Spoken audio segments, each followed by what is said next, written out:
People have put forward many explanations for why Nigerians do not seem to be planning for retirement. At least some Nigerians, perhaps they don't know they can get pension plans or don't know don't want the money deducted from their salaries due to the hardship that the coronavirus pandemic has caused Nigerians. Of course, there have been calls that individuals be granted access to their pension funds. National Bureau of Statistics is set to release pension asset and membership data for the first quarter of this year next week.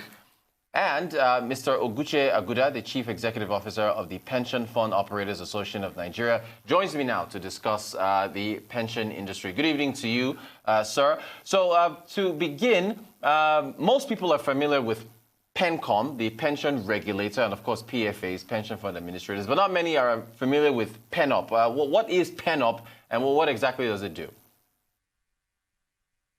Thank you.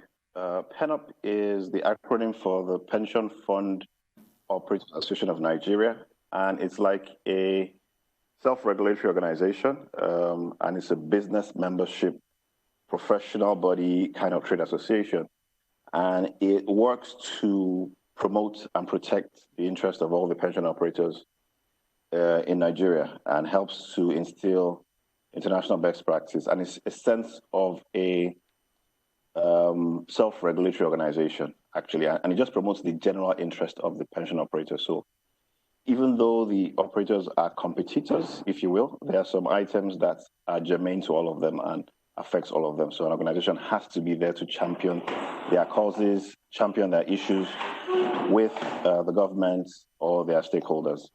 All right, fantastic. So you're the first CEO of Penop. And prior to your appointment, the organization has been running without a CEO. So what does your appointment look to change for Penop? Yeah, prior to my appointment, Penop was running with an executive secretary who did an excellent job in steering Penop to where it is. But I guess it's just the evolution of the industry. So the industry has come of age, and the industry felt that they needed to be a bit more front-facing and be more engaging with the stakeholders, direct with all the stakeholders, whether it's in the financial services industry or with the government and with other trade associations. So I guess it's more direct, more focused, and just taking the industry to the next phase. So we've been alive, if you will, for about 16 years, but we believe there's a next phase, and that's what my appointment is trying to achieve, the next phase of pensions in Nigeria. All right, fantastic. So let's talk about the current phase, though. If we can do a quick refresher for our viewers. Can you please define the contributory, pension scheme and I guess the minimums? Yeah, so contribution pension scheme, or CPS for short, just as the name is, it just means that you are contributing to your own pension.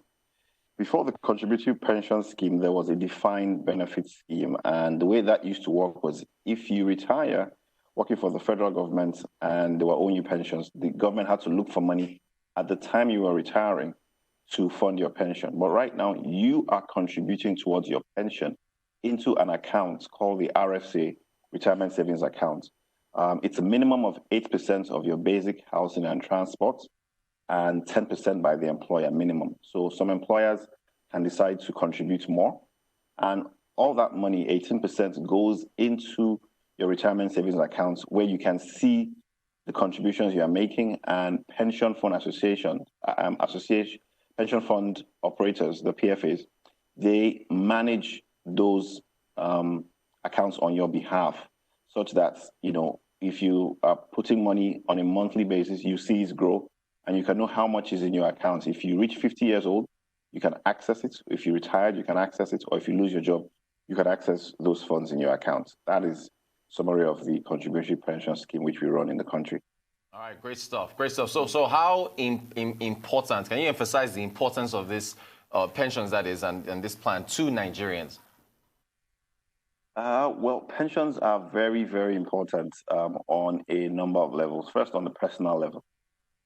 Personal level because as an individual, when you retire, you need some money to fall back on. So Nigeria has one of the lowest savings rates in the world, so we don't save. So if there's a statutory scheme like the CPS forces you to save, then you know that when you retire, you have some money to fall back on. And the way it's structured is that after retirement, you get a lump sum. And then the amount that is remaining, you can either go on a program withdrawal scheme or on an annuity scheme. And it is primed to pay you at least 50% of your last salary. So it guarantees that when you do retire, you have some money to feed, money to just do things that you need to do. So that is critically very, very important. Second thing is for the economy as a whole. So pension assets typically are one of the largest pools of savings in any economy. And it's the same with Nigeria. So those assets, they form, and as at today is about 10.5 trillion naira. And those assets can begin to use for critical investments in things like infrastructure of the future of the economy. In addition, it's important for Nigerians because pension assets and pension managers are the largest local investor base in the country. So we help to balance the budgets of the federal government, if you will. The government tries to borrow to balance their budget. Like recently, they just moved some of their debt from foreign to local, and they're going to be issuing bonds, and pension funds are going to be one of the largest investors in those bonds. So they help to fund government deficits. They also help to fund corporate debt, equity, or corporate security. So they just help to just fuel the economy on a general level. But for an individual level, they help you as a sort of fallback when you retire, when you lose your job, or when the need arises for you to dip into those savings. All right, great. Thank you for that. So thanks for emphasizing the importance of it. Now, how has the COVID-19 pandemic affected pensions so far? It's interesting because, of course, the pension funds, they are not isolated from the industry or from the economy or from the globe, if you will, because COVID has affected all nations, all industries in varying degrees. For one, because of the lockdown, the pension funds couldn't go to work, so they had to lock down, shut down. But they were still operating, so they were still paying beneficiaries, still paying retirees. So to that level, we were affected in the sense that most of the pension fund managers, custodians, or the rest had to work from home. In addition, because people are losing their jobs or salaries are reduced because of the economic slowdown caused by COVID, we are definitely going to see pension contributors reduce or pension contributions reduce. So in that regard, there's been sort of a negative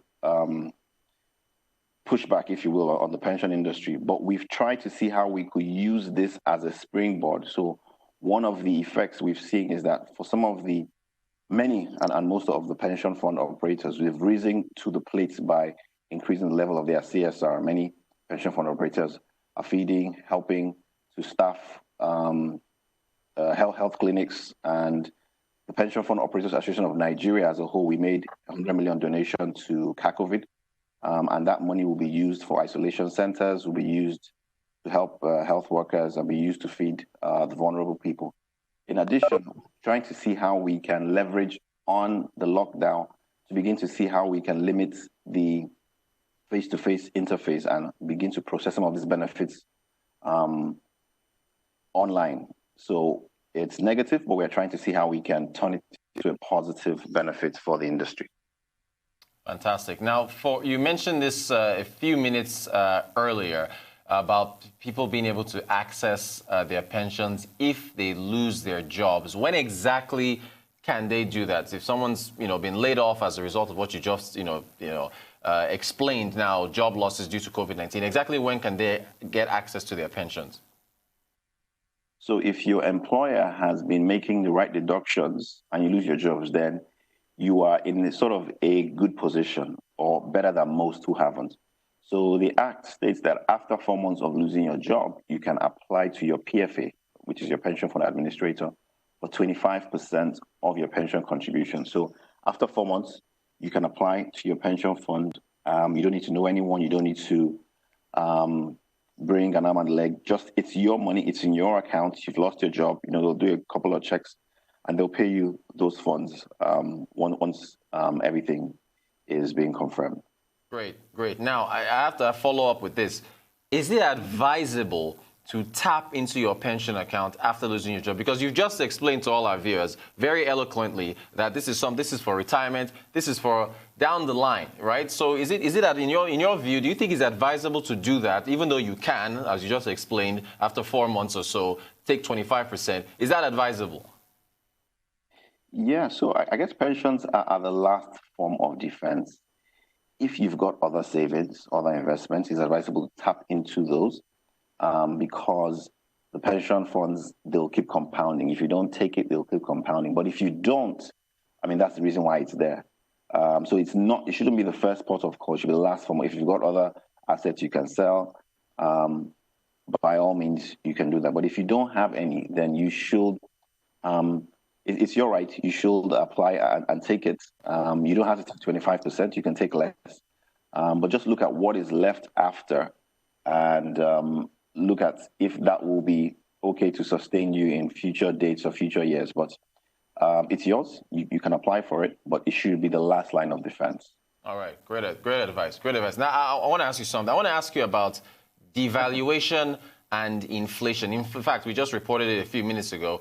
Inflation for the month, year-on-year inflation for April came out at 12.34%, so by 8 basis points increase from 12.26 in March. I also want to ask you about devaluation, because you mentioned the fact that I believe as at we put it on the screen there, but February 2020 assets under management for pensions is about 10.5 trillion. I did a little thing. I was playing around with that, looking at those figures in dollar terms. Just putting together, there we go. There we have it on the screen. So these are investment weightings as of February 2020. But that 10.5 trillion amount, if you toy around with some of the exchange rates, either 306, the former official exchange rate, to 360, which was moved to 380, which was at the I&E window, to even 440 on the black market, it reduces. Can you speak to how inflation and devaluation affect our pension funds? Yeah, inflation and devaluation, they affect pension funds greatly, like they affect any other investment. So if you make investments, there'll always be risk. So devaluation to the extent that the amount of naira you had in 2014 versus the amount of naira you had now will be able to buy you less because there's inflation. So if you've got a environment that is high inflationary, then your real returns will be low. So what pension fund managers do and what pension managers are actually paid to do is to ensure that they're able to beat that inflation. And that's their day job. They wake up every day trying to. So that is one of the benefits of a pension scheme because, number one, they're able to pool those assets together and they're able to get better rates, better clout with banks or other investment outlets. Number two is because they're professionally managed. But inflation will affect pension funds because your returns, if they are not above the 12%, then that means you're getting a negative return. So that is an issue. And some of the things we are working on in that regard are things like inflation-linked bonds, which we hope to be able to see very soon. In terms of devaluation, it just means that the exchange rates between Nigeria's naira and other currencies has been reduced. So, for instance, in 2014, the exchange rate to the dollar was about 170. And now, like you said, it's anywhere from 306, whether it's official, 360 to 440. And so that's nearly a 150% devaluation within that period. So that will affect your pension funds, no doubt. That will affect your pension funds. But you need to look at it from the fact that within that period also, the fund managers and the pension fund managers have been able to also grow those assets by about the same percentage. But devaluation definitely is an issue for especially emerging markets like Nigeria, where every other 5 years or so, there's more or less guaranteed to be a devaluation. So it affects virtually every form of investment that are made in Nigeria, including pension funds. All right. Fantastic. Very informative discussion with you, sir. We've been speaking with Mr. Oguche Agudah, the CEO of Penop, the Pension Fund Operators Association of Nigeria, the first CEO. Thank you so much for your time. I really appreciate it. And we got to have you back to talk more about pensions in the future. Thank you, sir.